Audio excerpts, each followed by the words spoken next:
Bienvenidos, bachilleres.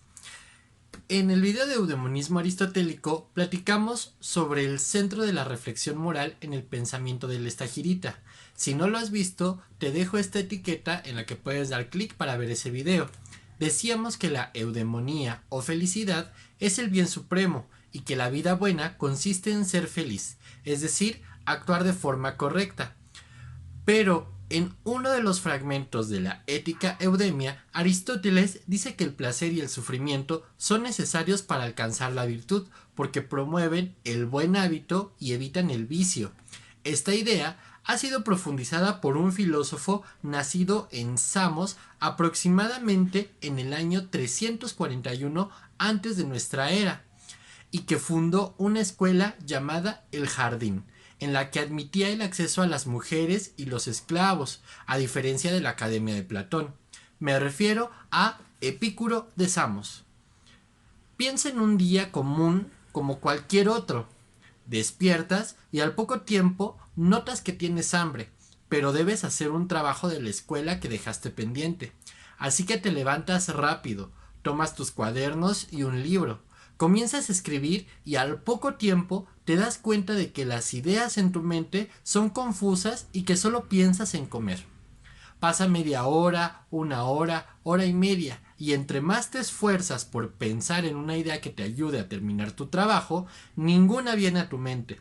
Te desesperas, decides levantarte, te preparas algo para desayunar, tomas un baño y de repente comienzan a llegarte algunas ideas. Pero es demasiado tarde.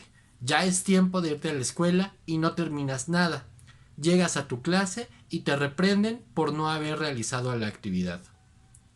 ¿Por qué sucede esto? Dirás, oh, la pregunta es obvia.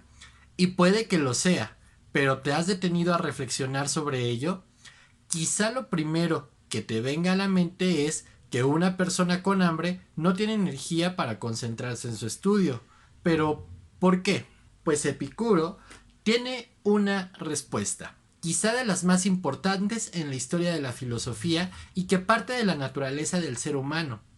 El texto que leíste, llamado Máximas Capitales, reduce sus ideas principales a unas cuantas páginas. Veamos qué nos puede decir Epicuro acerca de la ética. Para entender el sentido ético del hedonismo de Epicuro, que es nuestro segundo aprendizaje esperado, debemos comenzar por analizar el fragmento 2 de Máximas Capitales, en el que dice: la muerte no tiene ninguna relación con nosotros, pues lo que se ha disuelto no tiene capacidad de sentir, y lo que es insensible no significa nada para nosotros. Empecemos al revés. ¿Por qué dice que lo que es insensible no significa nada? Pues porque según este filósofo solo podemos conocer mediante la sensación. Nuestra vida es sensible y nuestra comprensión de la vida es de esa naturaleza. Epicuro es materialista en ese sentido. El hombre es un ser de materia. Comprende gracias a la materia que le rodea mediante su cuerpo hecho de materia. Así, aquello que no es sensible simplemente no puede aprehenderlo. Luego, dice, lo que se ha disuelto no tiene la capacidad de sentir. Se refiere a que aquello que deja de ser materia, y al no poder estar en contacto con su entorno, que también es materia, simplemente no siente. Lo que nos lleva a la primera parte. La muerte es la disolución del hombre. El hombre al disolverse no puede sentir. Como no puede sentir, no se puede comprender y por lo tanto no hay en la muerte nada que le preocupe simplemente porque no se puede conocer. El centro de este fragmento es sin duda la muerte, pero lo más relevante es la idea subyacente de la materialidad del ser humano y la importancia que tiene la sensación para el conocimiento, porque entonces el bien, que es el objetivo de la ética, solo puede conocerse mediante la sensación. Por eso, el fragmento quinto afirma que no hay vida placentera sin que sea juiciosa, bella y justa, ni se puede vivir juiciosa, bella y justamente sin el placer. A quien le falte esto, no le es posible vivir una vida placentera. Entonces, afirmamos que para tener una vida placentera es necesario conocer la belleza, la justicia y la prudencia. Pero ojo, recuerda que para conocer algo, según Epicuro, debe ser mediante la sensibilidad. Sensibilidad a la belleza, sensibilidad a la justicia y sensibilidad a la prudencia. Aquí ya estamos en un problema, porque pareciera que a veces hay personas que obran con injusticia y les genera placer. Personas que realizan actos poco juiciosos y sienten placer de sus consecuencias. Alto ahí, pequeños saltamontes, porque parece que no has leído el fragmento octavo, que claramente dice: ningún placer es malo en sí mismo, pero lo que hay que hacer para conseguir u obtener ciertos placeres causa mayor cantidad de quebrantos que de placeres. Este fragmento se vincula a su vez con el 17º, que dice: el justo está sumamente tranquilo, pero el injusto está lleno de la mayor inquietud. Esa inquietud la podemos traducir también como intranquilidad.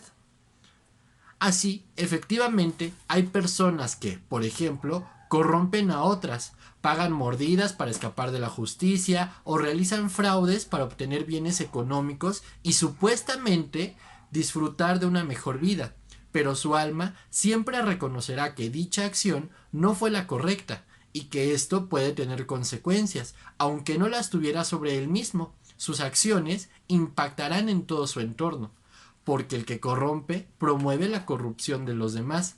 Y mucho ojo, no vivimos aislados. Pero además, no podemos ignorar la palabra central de su filosofía moral: el placer. Placer en griego se dice hedoné, y aunque otros personajes como Aristipo se limitan al placer corporal obtenido más allá del saciamiento, para Epicuro tiene un significado amplio y especial. El concepto de placer va ligado al de deseo, porque cuando satisfacemos un deseo, este nos genera un placer. Nota aclaratoria. Justamente del término hedoné, que significa placer, viene la palabra hedonismo, con la que se caracteriza a la filosofía moral de Epicuro.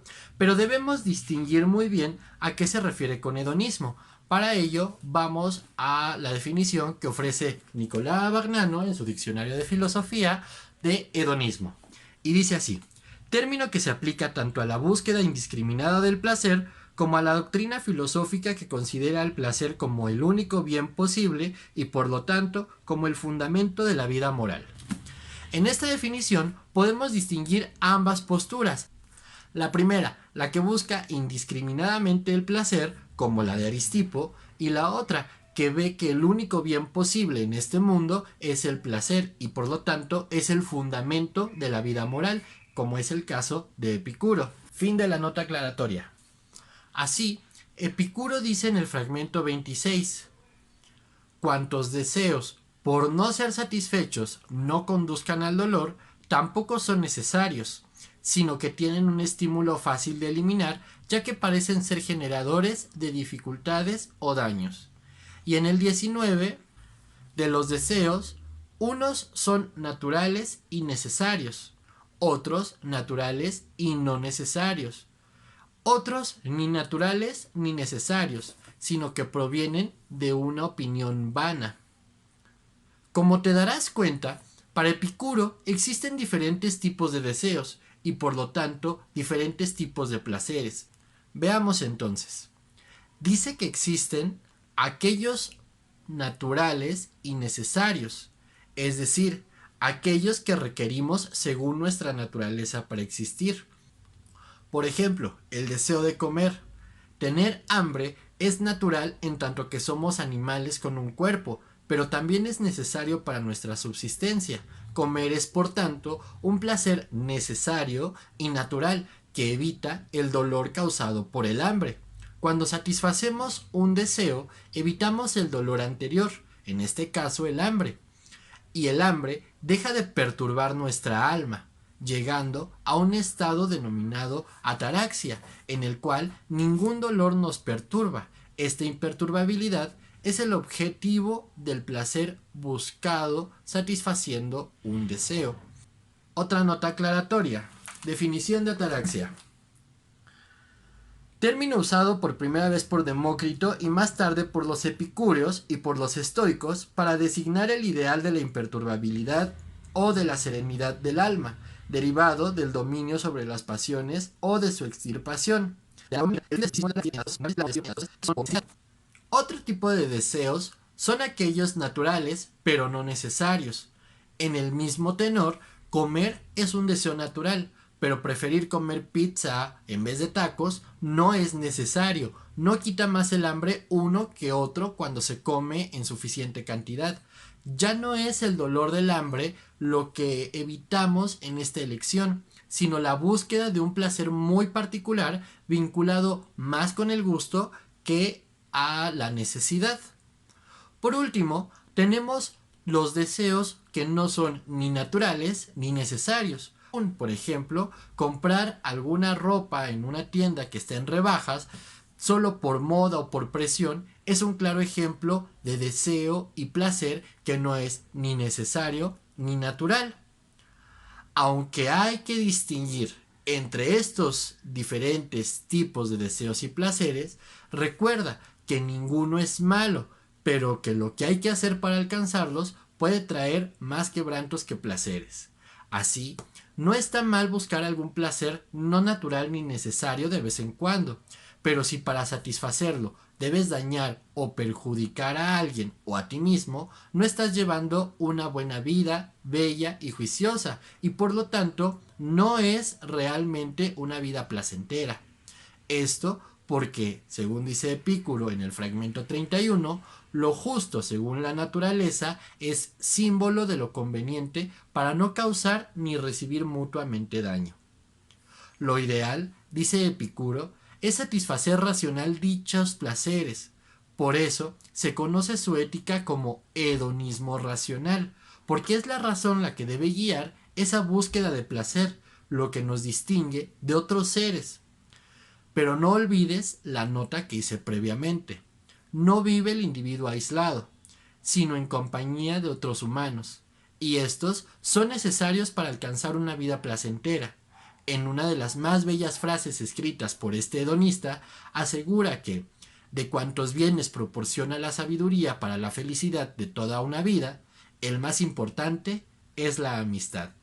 Así que asegúrate de ser amigo, porque aquellos que poseen la capacidad de procurarse la confianza de sus semejantes viven placenteramente los unos con los otros, porque disfrutan de la confianza más segura y, aunque se tratan con la más absoluta familiaridad, no lloran como si sintieran conmiseración por la muerte prematura de uno de ellos. Lo que nos lleva al inicio. La muerte no tiene ninguna relación con nosotros. Piensa en el ejemplo que te propuse al inicio del video. El hambre no perturba el estudio si no se satisface con comida. Aunque parezca que es por la tarea, ¿no es reprendido realmente el estudiante en la escuela por las consecuencias que traen no satisfacer los deseos naturales y necesarios algunas veces? Ahora piensa en tu vida cotidiana. ¿Qué tanto descuidas la obtención de placeres naturales y necesarios? ¿Qué tanto los placeres naturales, pero no necesarios, te ocasionan problemas? ¿Cuántas veces no has tenido conflictos por deseos no naturales ni necesarios que a final de cuentas no valen tanto la pena como parecía?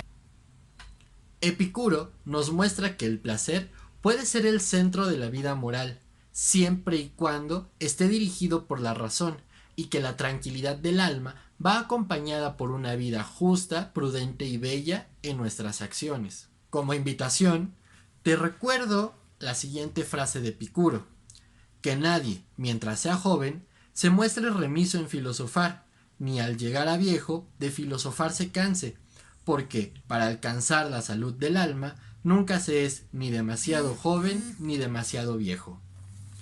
Ahora depende de nosotros seguir cuestionándonos, pues, como decía Sócrates, una vida sin ser examinada no vale la pena vivirla. Hasta la próxima.